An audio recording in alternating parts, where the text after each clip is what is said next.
அமெரிக்க அதிபரா 2வது முறையா தேர்ந்தெடுக்கப்பட்டிருக்கிறாரு president Trump. And அவரோட ஸ்வரிங் செரிமனிக்கு வந்து பல உலக தலைவர்கள் வந்து அட்டெண்ட் பண்ணுவாங்க அப்படின்றது எதிர்பார்க்கப்படுது.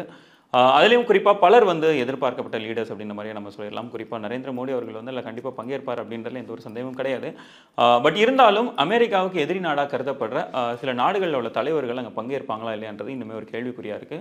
அதுலேயும் குறிப்பா சைனாவோட பிரசிடென்ட் ஜி வந்து இந்த ஸ்வரிங் செரிமனியில் பங்கேற்கிறதுக்கு இன்விடேஷன் அனுப்பப்பட்டிருக்கு அப்படின்ற ஒரு தகவலும் வெளியாகியிருக்கு. எதனால இந்த ஒரு இன்விடேஷன் அவர் அனுப்பணும் அப்படின்ற ஒரு கொஸ்டின் இருக்குது. ஃபர்ஸ்ட் நம்பர் ஒன், டொனால்ட் ட்ரம்ப்போட முதல் டென்யூரில் வந்து அவர் பலமுறை சொல்லியிருக்கிற ஒரு விஷயம் தான் ஜியை வந்து இட்ஸ் அ பிரில்லியன்ட் கை அப்படின்றத சொல்கிறதா இருக்கட்டும், இல்லை அவர் வந்து is a good friend of mine அப்படின்ற மாதிரியான சொல்கிற விஷயமா இருக்கட்டும். பிரசிடென்ட் ஜி மீது ஒரு பாசிட்டிவான ஒரு எனர்ஜி தான் எப்போவுமே டொனால்ட் ட்ரம்ப் வந்து வெளியே சொல்லியிருக்கிறாரு. But towards the end of his first tenure வந்து ஜிக்கும் ட்ரம்ப்புக்கும் இடையிலான அந்த ஒரு உறவு வந்து கொஞ்சம் கொஞ்சமாக விரிசல் விட ஆரம்பிச்சது. அதே மாதிரி யூஎஸ்க்கும் சைனாவுக்கும் இடையிலான இந்த ஒரு விரிசலுமே இந்த ரெண்டு பேருக்கான இந்த உறவுல வந்து மிகப்பெரிய அளவில் ஹெல்ப் பண்ணல அப்படின்னு நம்ம சொல்லலாம். குறிப்பாக யூஎஸ் அண்ட் சைனா வந்து கடந்த பல ஆண்டுகளாகவே ஆப்போசிட் சைடில் இருந்து தான் நின்றுட்டு இருக்கிறாங்க. அந்த வகையில் இப்போ திடீர்னு இங்கே எதனால ஜீக்கு இப்போ ஒரு இன்விடேஷன் அனுப்பப்பட்டிருக்கு அப்படின்னு ஒரு கொஸ்டின் இருக்குது. ஸோ இதுக்கு டொனால்ட் ட்ரம்ப்போட தரப்புல இருந்து என்ன மாதிரியான விஷயங்கள் சொல்கிறாங்க அப்படின்னா, உலக தலைவர்களோட ஒரு ஓப்பன் டயலாக் வைக்கிறதுக்கு டொனால்ட் ட்ரம்ப் இப்போ ரெடியாக இருக்கார் அப்படின்ற ஒரு விஷயத்த சொல்லிட்டு இருக்கிறாங்க. குறிப்பாக டொனால்ட் ட்ரம்ப் வந்து பிரசிடென்ஷியல் கேம்பெயினிங்கில் நிறைய இடத்துல சொன்ன ஒரு விஷயம் தான், புட்டினோடவா இருக்கட்டும் இல்லைன்னா ஜியோட உறவாக இருக்கட்டும், யாரோடையுமே பெரிய லெவலில் ஒரு ஹேட்ரடோட பழகிற ஒரு வழக்கம் வந்து எனக்கு கிடையாது. நாங்கள் வந்து அவங்களோட ரொம்ப இயல்பாக பழகிறதுக்கு நான் ரொம்ப தயாராகவே இருக்கேன் அப்படின்றத சொல்கிறாரு.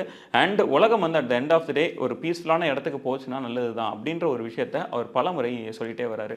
பட் இருந்தாலும் ஜி தரப்புல இருந்து இப்போ என்ன சொல்லப்படுது அப்படின்னா, அந்த இன்விடேஷன் வருது, ஓகே ரைட் ஃபைன், பட் ஆனால் நாங்கள் பார்ட்டிசிபேட் பண்ணுறதுக்கு எங்களுக்கு விருப்பம் இல்லை அப்படின்ற ஒரு இடத்துல இருந்து ஜி தரப்புல தான் இப்போ ஆன்சர் பண்ணிட்டதாகவும் தகவல் வெளியாகியிருக்கு.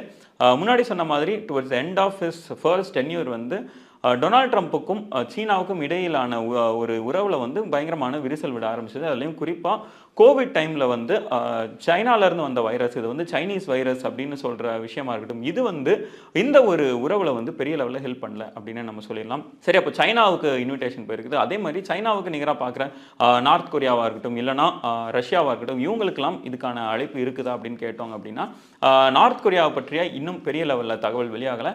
பட் இருந்தாலும் ரஷ்யா தரப்புல இருந்து ஒரு ஆன்சரும் வந்திருக்குது.